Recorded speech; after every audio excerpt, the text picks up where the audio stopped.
Frères et sœurs, paix et bien. Je vous salue tous au nom du Père et du Fils et du Saint-Esprit. Comme promis, nous allons ensemble regarder un peu l'article 7 du jour.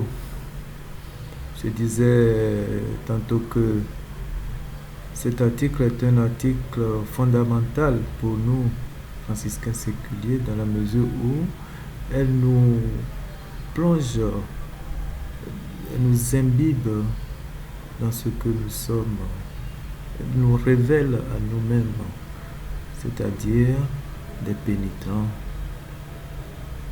des frères et sœurs de la pénitence.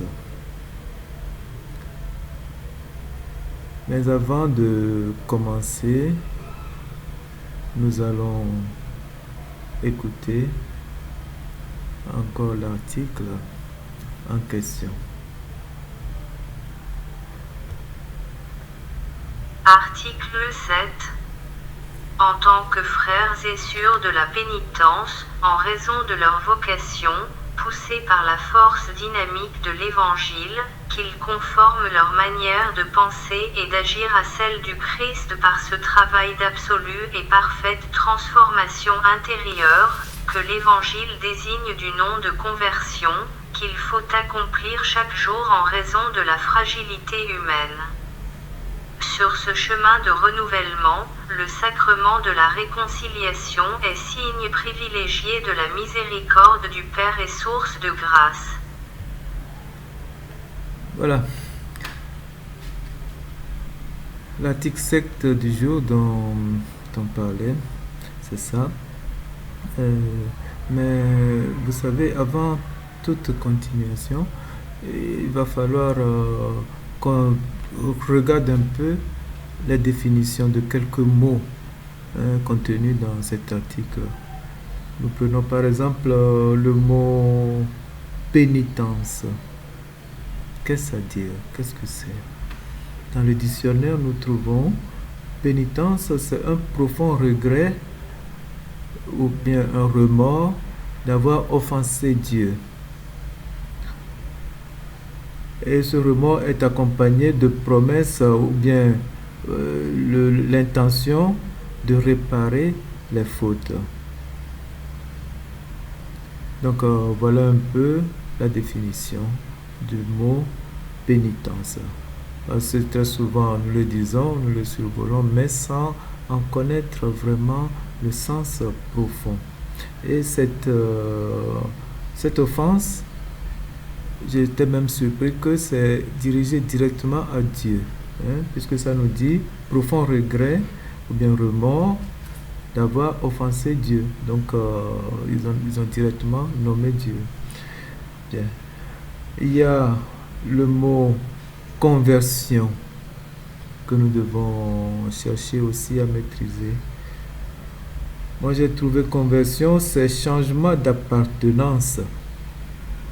Changement d'appartenance, changement d'état concernant la matière par exemple.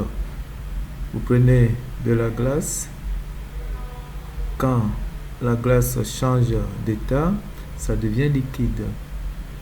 Donc dans notre cas ici, ce qui nous intéresserait, c'est changement d'appartenance. Un chrétien qui devient musulman, donc il s'est converti à l'islam. Un musulman qui devient chrétien, donc c'est l'inverse. Un troisième mot aussi qui me semble nécessaire que nous maîtrisions avant toute continuation, c'est le mot vocation.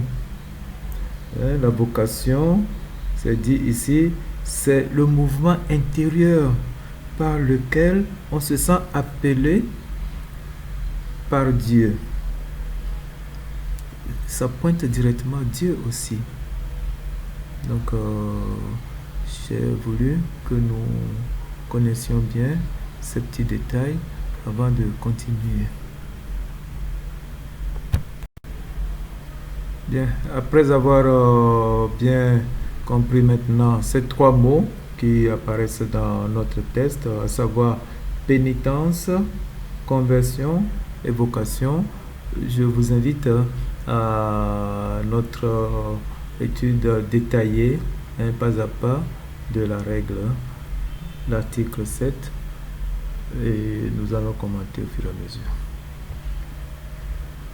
Article 7. En tant que frères et sœurs de la pénitence, en raison de leur vocation, poussés par la force dynamique de l'Évangile, qu'ils conforment leur manière de penser et d'agir à celle du Christ par ce travail d'absolue et parfaite transformation intérieure, que l'Évangile désigne du nom de conversion, qui... Voilà, si nous arrêtons là, on nous dit en tant que frères et sœurs de la pénitence. Nous pouvons déjà nous référer à notre définition. En tant que frères et sœurs de la pénitence, c'est-à-dire frères et sœurs qui ont un profond regret d'avoir offensé et qui expriment leur désir et leur intention de réparer les fautes. D'aucuns peuvent nous demander, mais qui vous a dit que vous avez offensé? Voilà, c'est une question qui revient souvent quand nous rencontrons nos amis teneurs de sac, moi je les appelle, les témoins, tout ça. Bon. Bref, chaque homme est entaché du péché de nos premiers parents, Adam et Ève.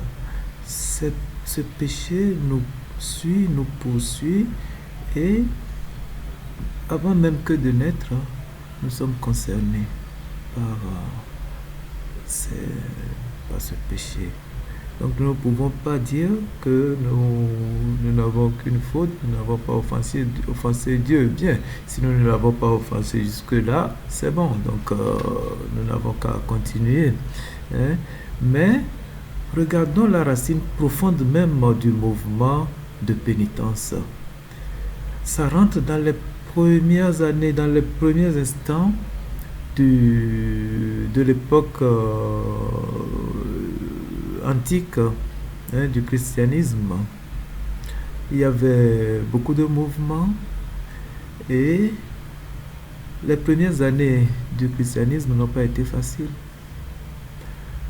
à tel point que il y avait tellement de confusion, et des groupes se sont constitués qui défiaient l'autorité du pape, et en ce sens, ils avaient offensé. Donc, c'est à partir de là que naît ce mouvement de pénitence. Ils ont eu plusieurs dénominations. Je publierai incessamment un petit document que j'ai trouvé lors de mes recherches. Je vous prierai de l'écouter. Ça nous donne l'historique de ces mouvements de pénitents.